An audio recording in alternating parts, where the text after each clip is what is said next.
Okay, hopefully everyone can see this. I titled the presentation on my end is Are You Really Ready?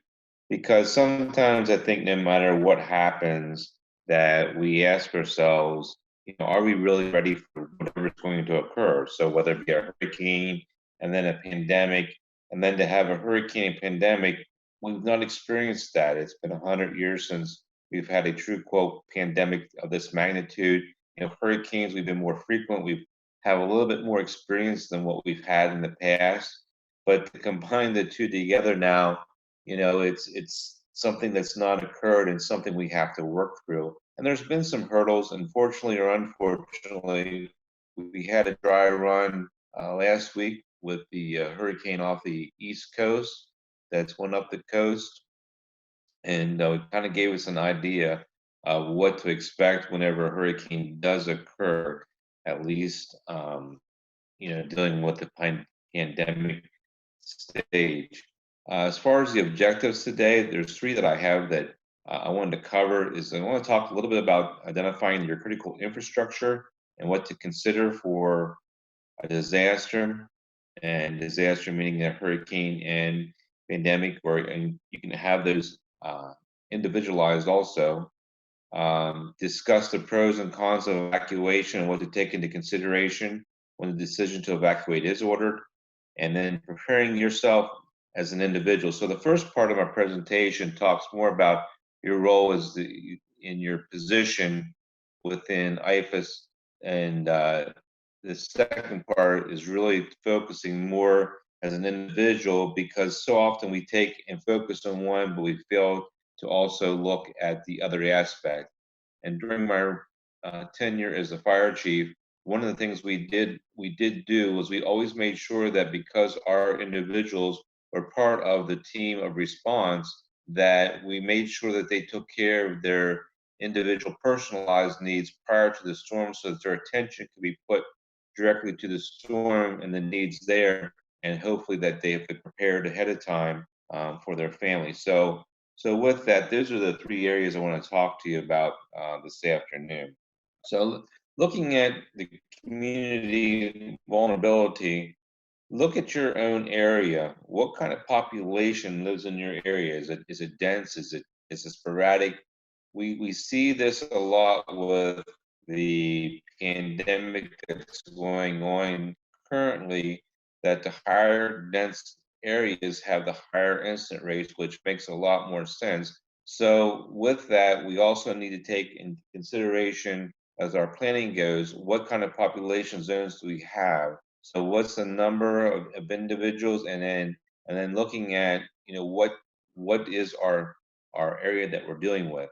The critical facilities within these zones, we need to take and look at. We talk about a critical facility. This is a facility that can. It's almost like one of the terms now that's come out that people talk about is essential, non-essential.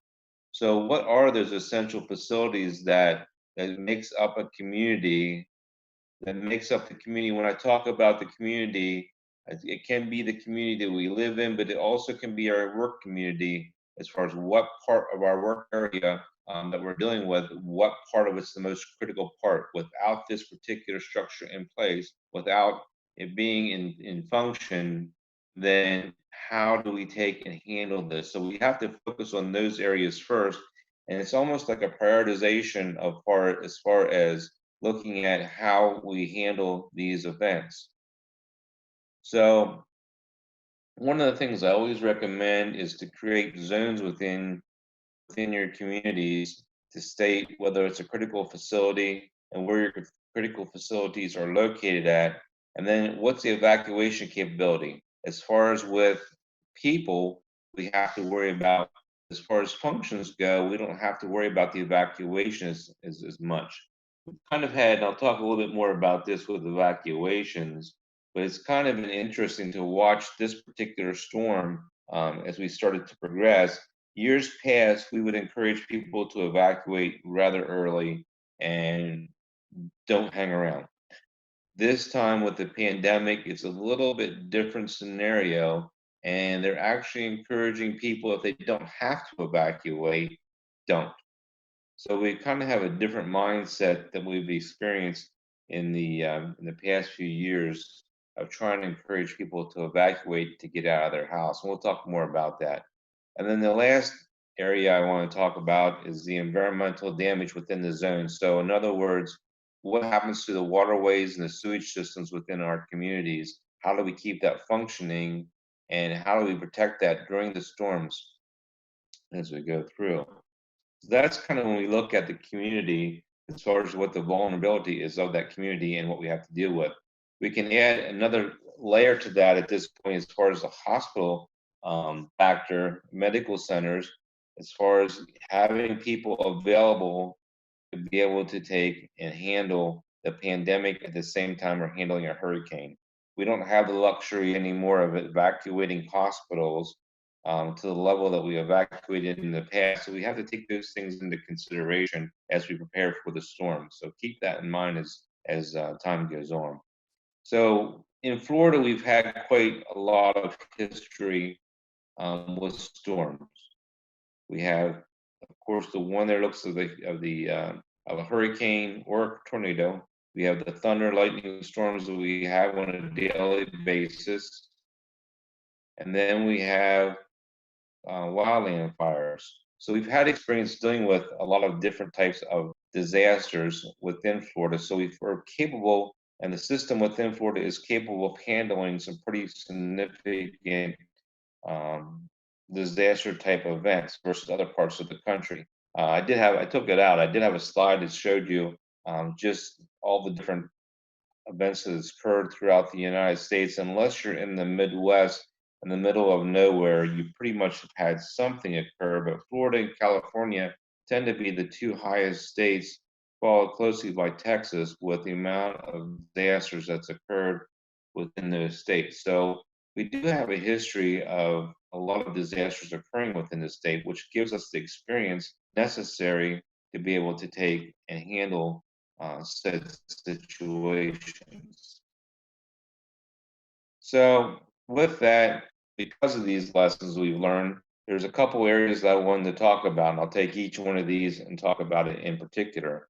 And it's starting out with the critical infrastructure protection, which meaning like what's the construction or the build of our buildings that we do have here in Florida. In 1993, or excuse me, 1992, we had Hurricane Andrew that came through that really took and changed the face of Florida as far as building constructions go, which increased the type of building construction that we have to uphold and withstand certain wind strengths and capabilities of hurricanes. We also have to look at security. You know, how are our properties protected?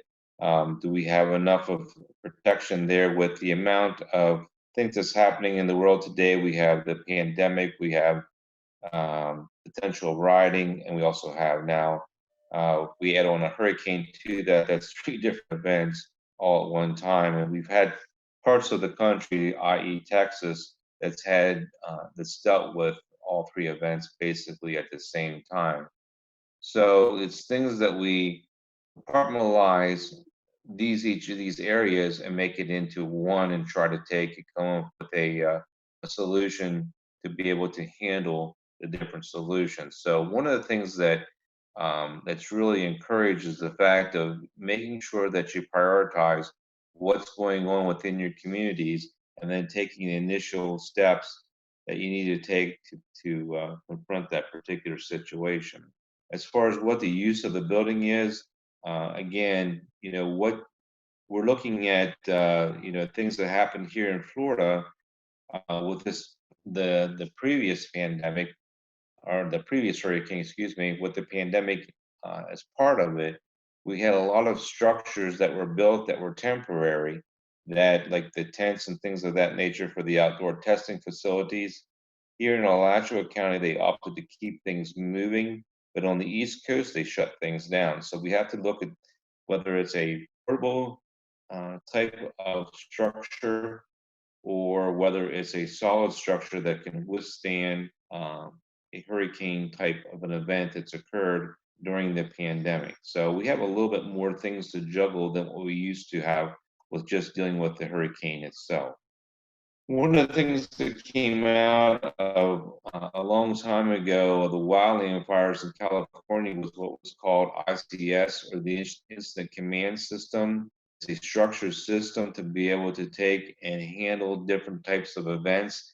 If you're working within an EOC, you must have had an experience with dealing with the ICS system.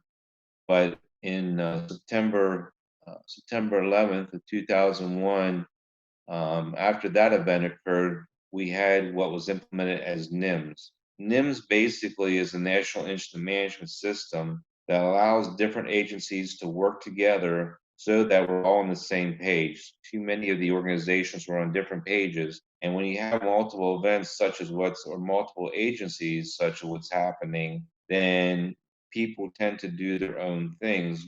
When if we put everyone together into a structured system, which is the NIM system, then we can get a communication system, hopefully that works well, that can communicate with the other agencies that are working on the same event.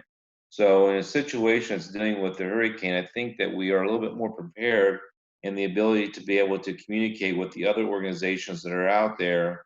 And this is where the EOC comes into play. In addition to that, when you look at the different types, you'll see different numbers at the top of the screen. The 100, 200, 300, 400, 700, 800 series, there are multiple different programs designed for the different types of things that you're dealing with based upon your own profession, if you will. So fire has a different program than what law enforcement does, which what hospitals do, which public utilities. They may have the same 100 series, but it's in your terms, not in necessarily someone else's terms, to be able to take and configure the NIM system together. So it gives you the opportunity to be able to take and understand what a lot of the other organizations have to deal with when they're dealing with a disaster situation. So, given that we potentially have a hurricane amongst a pandemic state, we already have a system in place that can deal with working with the other agencies that is highly utilized. So that's one thing that is to our benefit, that we have been implemented way before this event that's occurring now with the multiple disasters that's happening. Planning. As far as planning goes, there's some things that this is to me one of the most important things that we can do is to plan. There's some areas of planning that we need to take into consideration. One of them being the evacuation, of course. Um, we need to look at the community and see we evacuate the community. In other words, with the whole global aspect of what we're dealing with an EOC, they are typically the ones that will start out the disaster. One of the things that I think I failed to mention that sometimes is not understood is that disasters really are not a national event, rather they are a local event. So any event that occurs is really a local event that spawns into a national event. So the local agency has to reach out to the state, which reaches out to the federal government in order to get the resources and supplies that they need. So it's important to note that as you do this, as you plan, is to know that to get the resources that you need to be able to take and activate that whole system to get things in place and get things moving forward. The second thing with that is the family. Of course, you may be in a position where you may be called to the EOC and your family may be stuck at home. I've had that experience happen way too many times where I'm sitting in an EOC and I have a family that's sitting at home wondering what to do. But if we take and plan ahead of time from evacuation, whether it be to a local shelter or evacuating out of state, which we'll talk about evacuations a little bit more detail in just a few minutes here, but that's something that we need to take and to put into place. The other thing we need to plan for is food. One of the things that we are dealing with the pandemic is, a lack of availability to food supplies. With a hurricane, it's kind of ironic how we as humans tend to deplete certain uh, product whenever there's a disaster coming. And just like a hurricane, when the pandemic started, there was a shortage on toilet paper, which just is kind of ironic. But the thing we think about now is, we already have a short supply for the most part of a lot of the products that are in great demand whenever the hurricanes were uh, in the past.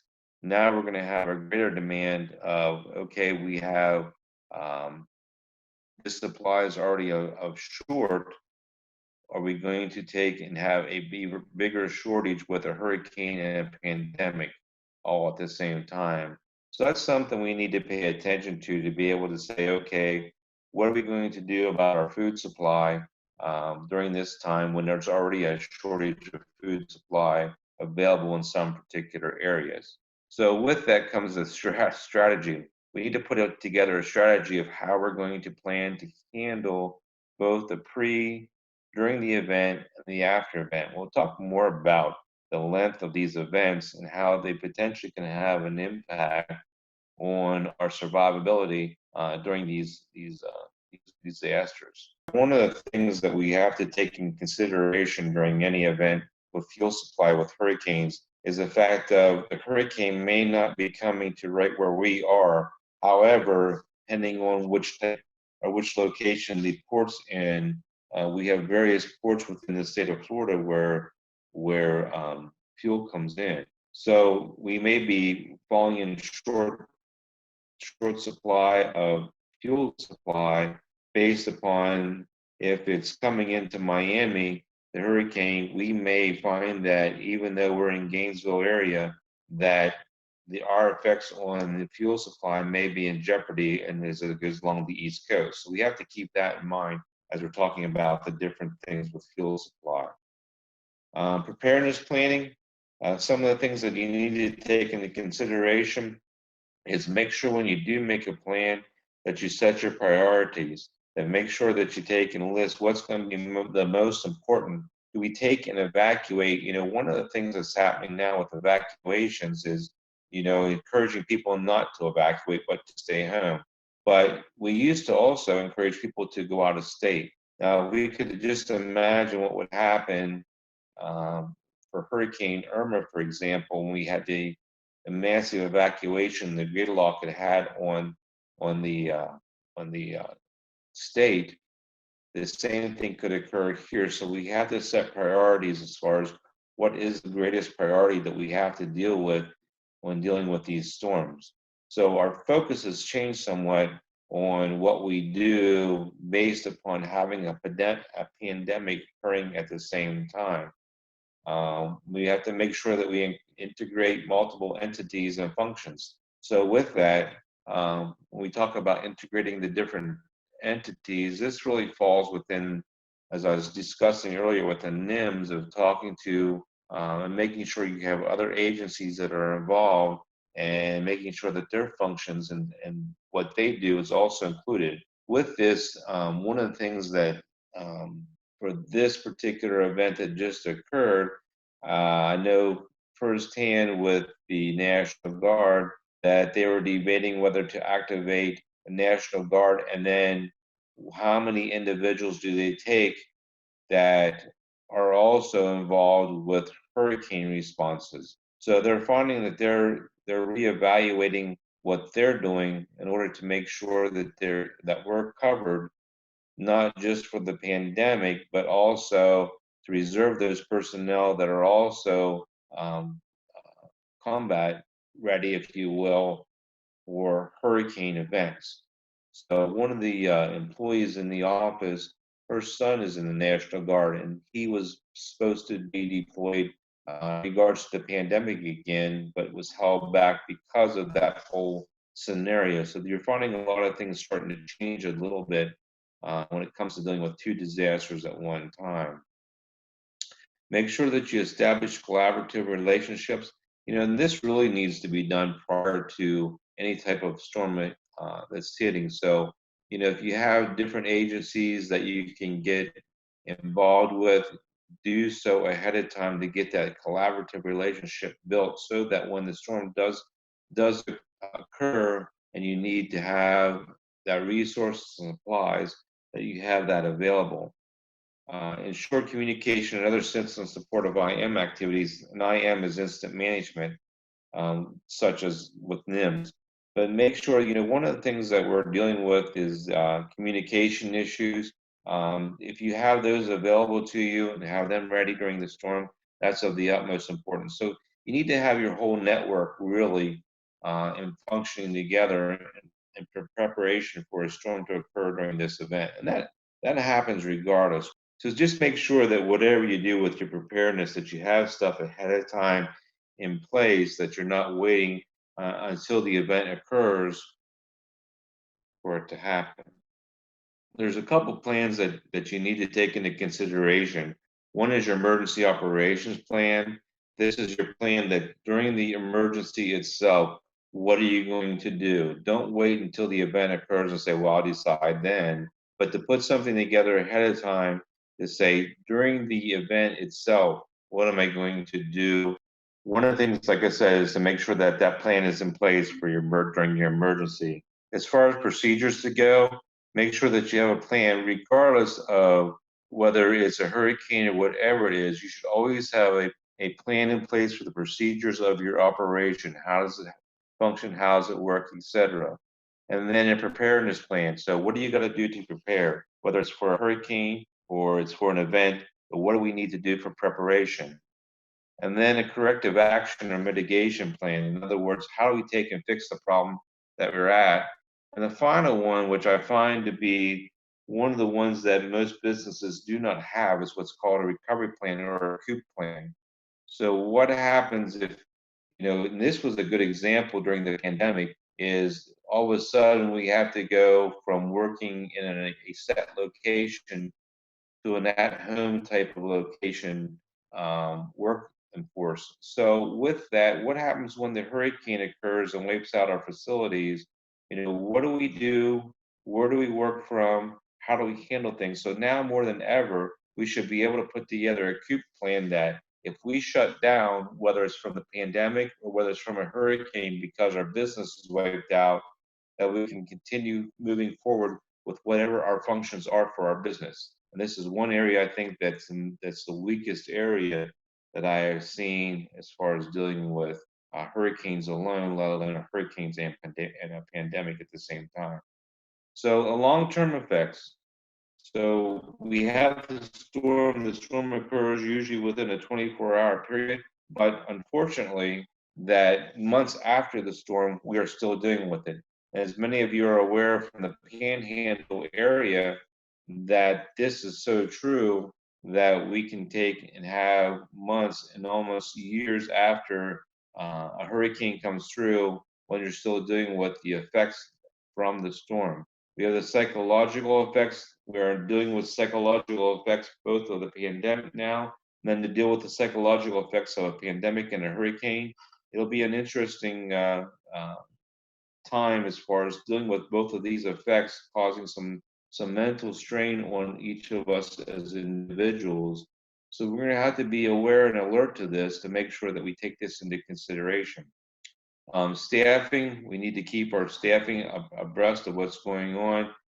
What are they supposed to do in the event of the hurricane, being that now they're dealing with also the pandemic and the hurricane together? So with our staffing, the biggest thing I have found that we need to do is to make sure we have a plan in place, and two is to communicate with these individuals. Make sure that we always constantly have them updated, make sure they're familiar with the plans, and keep them abreast of what's happening.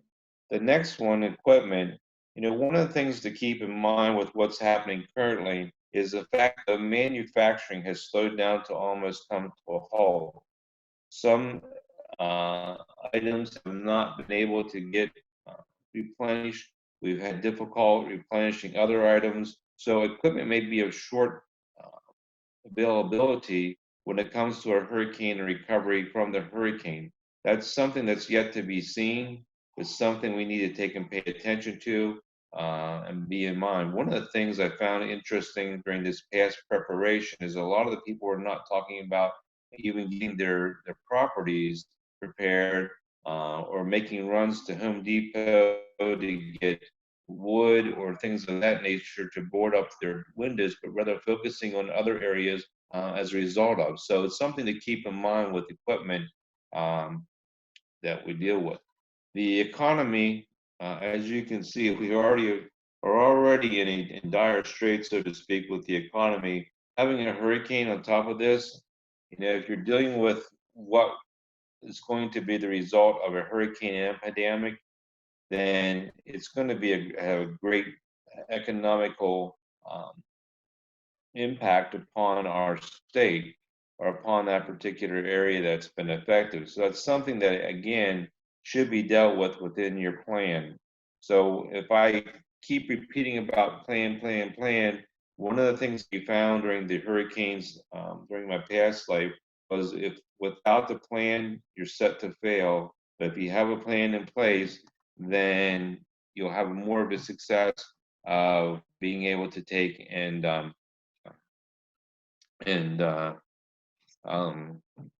be successful in mitigating the situation.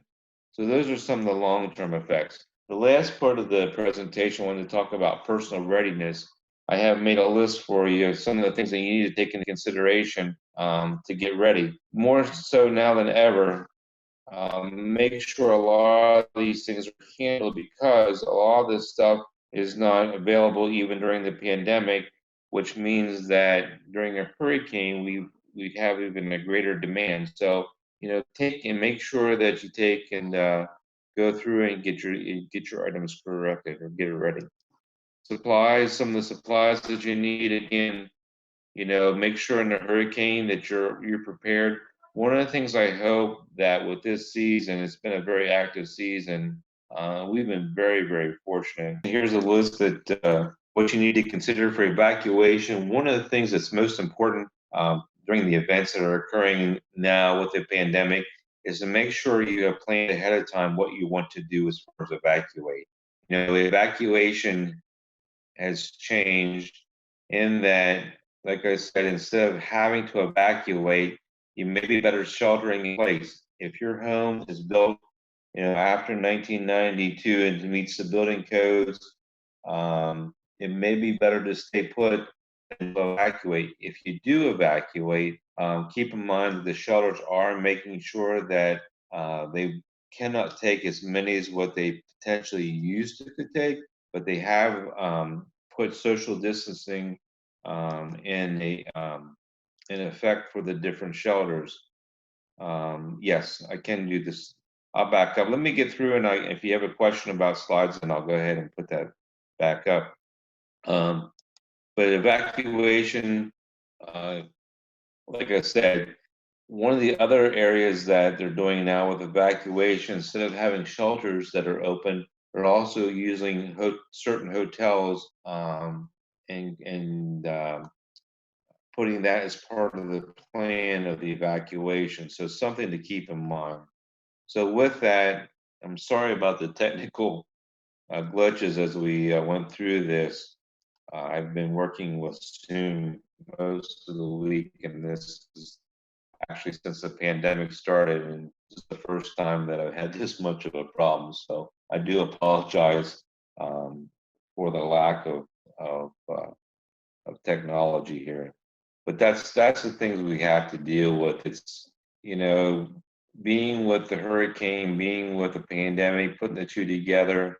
If nothing else, like I said, Florida has dealt with many disasters in the past, and that's one of the things that we can be thankful for, that we do have the experience and the knowledge to be able to put all these things together and to work through them, just like we did today. You asked for the supply slide. This is the supply slide with the one that missed. Is there any other questions that you may have at this time? I'll be happy to entertain them. I just put up my contact information too if you'd like to email me. it's available. And you should, I think, Philip did mention that you will be, like I said, able to access. So if you miss something, or whatever, you can still see the slides, see the information. Be glad to share it with you. I really appreciate your attention today.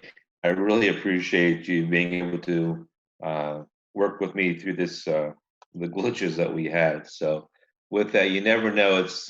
It's. I think that's one of the things that we have to always be prepared for. Is disappointment comes out of the fact that our expectations are always higher than what we want them to be, and then they get disrupted, then we become disappointed. And with that, it's like we can think about that with this whole session, that the internet, sure, it did not work well with us at times, but that's what disasters are all about. It's being able to roll with the punches, plan ahead of time, and be prepared for what's going to happen next, so that when it does occur, it's not a disrupted expectation, but rather something that's happens. So with that, I hope you all are safe. If you have any questions, please feel free to reach out and to ask.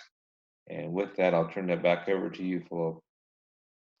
Looks like there were a couple questions that were typed into the chat box. So one is, what if a neighbor has one of those yards with stuff all around? Right. And with that, you have to contact in most instances, you have to contact the county or your city, and the building department can come out. And the one of the things that we used to do, we have a lot of construction that happening in Estero. And during that time, we'd have all our inspectors go around inspecting for that particular region of the construction yards at the various sites. So the same thing happens there. You contact the county; they'll send their inspectors out to be able to take and secure any objects that are not secured. As far as communication breakdowns, I think we experienced that today. It's the during the Hurricane Charlie, which has been now 16 years ago, we tested out some of the phone systems. The one system that works almost 99% of the time is your satellite phone systems. Other than that, depending on if you don't have a certain cell service that works on a regular basis, then it's not going to work during a hurricane event. But we not giving any proprietary information to any or supporting any service, so to speak. But when we were in Estero, Verizon for us withheld most of the downtime that we had, which a lot of it was from the other um, organizations with self-service. Now that may not be, that is not specific to any other locale. And again, one of the things is to keep in mind is that. But if you have a satellite system, you can get sat phones, is what they're called. They do withhold and stand up during breakdowns during disaster, but they're not the cheapest things to do. So one of the things that is to make sure, again, in your planning stage is to make sure that other people in your family, you may have a person that you know that's outside of the area, to notify them ahead of time of what's going on, and then have a one contact person instead of having multiple contact people. So get one person outside the area that can be your point person for the remainder of the people in your group, to contact them rather than to overload the system where you are. So that's, unfortunately, it's part of life, is having the breakdowns.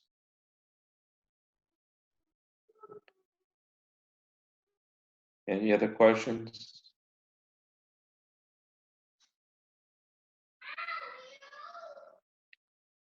Okay, great. Well, if not, like I said, stay safe out there. It's, hopefully we won't have to experience, any hurricanes in the upcoming months that are direct impacts The pandemic, I don't know what to say about that. That's a whole nother situation. But, please remain safe. Thank you.